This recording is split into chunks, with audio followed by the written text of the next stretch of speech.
Gimana nih teman-teman? Semoga kabarnya baik semua ya. Nah, di sini mungkin kita mau perkenalan diri dulu. Di sini ada gue Nala, Gue Glory. Dan gue Jinan, kita dari A Cup of Cry. Oke. Nah, pada episode kali ini kita akan coba membahas kasus yang mungkin sedang ramai diperbincangkan hingga saat ini gitu ya. Oke, padahal Gitu. kasusnya udah dari bulan April. Oke. Nah, boleh kali ya kita di sini akan membahas mengenai kasus kekerasan seksual yang dilakukan oleh mahasiswa FHUI. Sebelum menganalisisnya gitu ya, boleh dong Kak dijelasin dulu kasusnya ini yang dari Kakak Glory dan Kakak Jinan ketahui itu seperti apa? Mulai dari gue tahu nih ya, kasus itu ramai banget kan ya kemarin tuh. Dan kayak gue juga sempat lihat-lihat komentarnya, dan jujur yang gue lihat tuh yang vulgar gitu. Ada juga yang ngeobjektifikasi tubuh perempuan, bahkan juga ada kayak kalau misalnya teman-teman lihat tuh kayak di chat grup mereka di SSN-nya itu ada yang kayak ngomong dia gitu berarti konsen, terus kayak ada asas proposal yang kayak menurut gue tuh bener-bener kebalikannya banget dari apa yang mereka seharusnya pelajarin di hukum itu sendiri. Iya. Dan kayak ngerinya lagi juga ternyata tuh korbannya tuh sebanyak 20 mahasiswa, 7 dosen. 16 pelaku ini tuh merupakan kayak orang penting lah di organisasi tingkat fakultas ataupun tingkat UI gitu loh. Dan bahkan ada juga yang ternyata lagi ngecalonin jadi ketua ospek mahasiswa baru. Bayangin deh, itu kayak ya ampun ngeri banget jujur. Oke, jadi emang dari grup itu isinya 16 orang laki-laki yang di grup itu banyak mengobjektifikasi perempuan. Dan kasus ini tuh pertama kali terungkap tuh bukan karena ada korban yang melapor, tapi karena ada salah satu pacar dari orang dari pelaku yang ada di grup itu, yang dia tuh ngeliat isi chat grupnya, terus pada akhirnya tersebarlah chat dari grup itu. Dan ini tuh mulai ramai saat ada di Twitter, di X itu akun sampah FHUI itu tuh thread soal isi grup chat mereka itu tuh udah di-repost 43.000 kali dalam waktu beberapa jam dulu. Dari penjelasan kasus tadi gitu ya, mungkin di sini kita coba untuk analisis kasus tersebut ke dalam teori-teori yang kita pelajari di media baru. Yang pertama-tama kali ya. Jadi Jenkins ini tuh bilang kalau misalnya kita ini bukan lagi konsumen yang pasif, kita ini sebenarnya adalah konsumer, di mana kita tuh merupakan produser sekaligus konsumer. Nah, jadi kalau misalnya kasus FHUI ini kayak orang-orang tuh bisa bikin utas baru, tweets baru, terus kasih konteks yang baru juga, dan dimana kita jadi bisa ngeluas sampai kayak kampus-kampus lain atau kayak mahasiswa dari kampus lain tuh juga ikutan speak up tentang kayak kasus kekerasan seksual yang terjadi di kampus mereka, kayak kampus ITB, kampus IPB gitu-gitu. Apa ya? Jadi ada produksi yang menurut gue juga jadi cukup massal, karena yang mereka mungkin karena marah atau apa juga nggak ngerti, jadinya kayak ngasal dan dibuat-buat. Terus jadi ada juga yang ngedoxing, ada juga yang kayak jadi salah target nih, salah orang, bahkan ternyata korban tuh identitasnya jadi terkuak. Oke, itu terbuka. Udah deh, parah banget kemarin itu. Oke, benar-benar. Dan emang masalah yang dihasilkan dari viralnya kasus ini tuh banyak juga gitu loh, di samping emang kasusnya emang jadinya terkuak gitu ya, jadinya terbuka dan orang-orang lebih aware, tapi emang timbulin banyak masalah baru karena 16 orang ini pada akhirnya disidangkan sama mahasiswa FH itu kayak sampai jam 3 pagi gitu, tahu gua.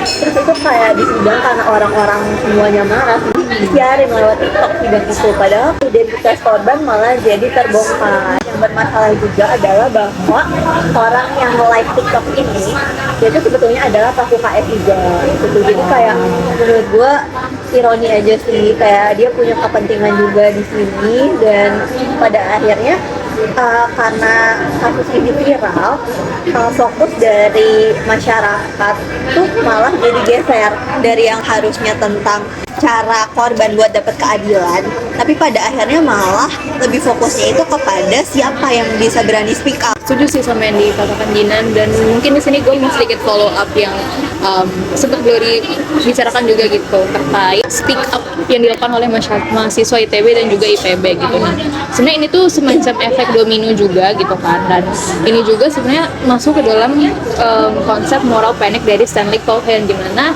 kepanikan kolektif itu bisa mendorong suatu reformasi dan juga at the end sebenarnya juga bisa berdampak buruk gitu, dimana bisa mengovergeneralisasi yang pada akhirnya nggak membuat suatu keadilan. Nah, pertanyaan besarnya gimana sih caranya supaya terkuaknya kasus ini itu tuh nggak cuma sebagai trending topik aja. Gue jujur cukup merasa ini tuh sulit karena kalau misalnya kita ngomongin kasusnya, emang kasusnya itu jelas salah, tapi yang jadi permasalahan menurut gue adalah gimana orang-orang atau masyarakat luas tuh merespon ke kasus ini. Kalau misalnya kita kaitkan dengan konsep sektivism atau yang punyanya Morozov ini, komentar dari masyarakat yang dikatakan sebagai partisipasi secara tidak langsung yang mereka pikir bermakna itu sebetulnya tidak memiliki dampak yang nyata gitu, kayak korban nggak mendapatkan keadilan yang seharusnya mereka dapatkan dari komentar orang-orang di publik itu. Gue pribadi sih cukup setuju dengan pendapat lo, tapi gue juga ada pendapat lainnya. Jadi kalau misalnya 43.000 orang itu nggak ada yang nge-repost, menurut gue FHUI pun gak akan ngeluarin pernyataan yang resmi dalam 24 jam.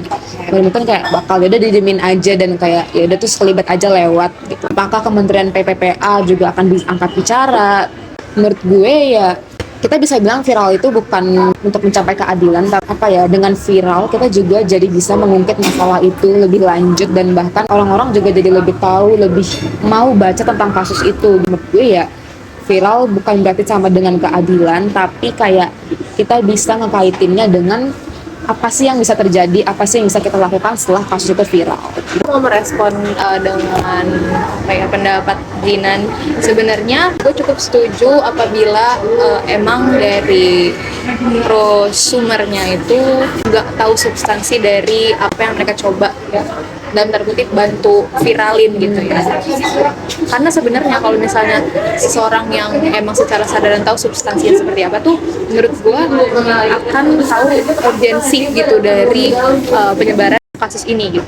Itu kan ya tadi salah satunya untuk mendapatkan keadilannya gitu. Nah, terus gue mau menjawab yang dari Glory juga, kalau sebenarnya keadilan itu sebenarnya juga bisa diupayakan gitu dengan salah satunya dengan pengunggahan viral itu. Walaupun sebenarnya hadian viral itu bukan menurut gue juga bukan jadi satu-satunya cara untuk mendapatkan keadilan, cuman mungkin itu bisa menjadi salah satu upaya untuk kita menciptakan ruang aman bagi korban dan juga keadilan untuk mereka gitu. Nah, berkaitan dengan itu juga gue punya satu framework yaitu ACE. ACE itu apa? ACE itu A-nya actionable, connected, dan extensible. Jadi singkatnya kontennya itu responnya dengan tindakan nyata, dihubungkan dengan konteks yang struktural dan juga lebih besar, dan juga dia bisa mengikuti algoritma atau beradaptasi dengan algoritmanya gitu. Jadi kasusnya tuh nggak hanya jadi kepanikan moral aja, kayak sesaat aja, juga at the end bisa sustain dan bisa dibahas hingga pada akhirnya bisa diselesaikan sesuai dengan apa yang diinginkan korban gitu. Oke, jadi kampanye ACE ini tuh bikin kasus tuh berkelanjutan dan dapat keadilan yang diinginkan gitu. Iya, jadi nggak sebatas trending topik aja. Nah, sebenarnya pembahasan kita dari tadi tuh cukup banyak banget gitu. Gue bisa ambil kesimpulan bahwa sebenarnya media baru itu bisa memberikan dampak positif dan negatifnya juga, pun bahkan juga bisa berpengaruh dalam lahirnya kejahatan digital juga gitu ya. Dan mungkin satu hal lagi yang penting untuk ditekankan adalah kita juga perlu gitu untuk mengedepankan hak-hak korban gitu, biar pada akhirnya perlindungan terhadap korban dan hak-hak yang seharusnya mereka miliki itu bisa diwujudkan, jadi ruang aman bisa Terwujud untuk mereka ya. Iya itu. Aman dan keadilan.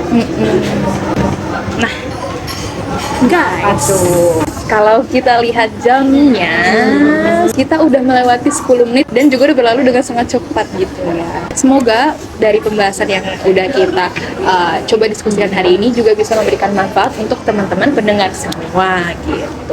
Nah, oleh karena itu, aku Nala, aku Glory, Dan aku Jinan. kami pamit undur diri. Dadah. 3, 2, 1. Ya.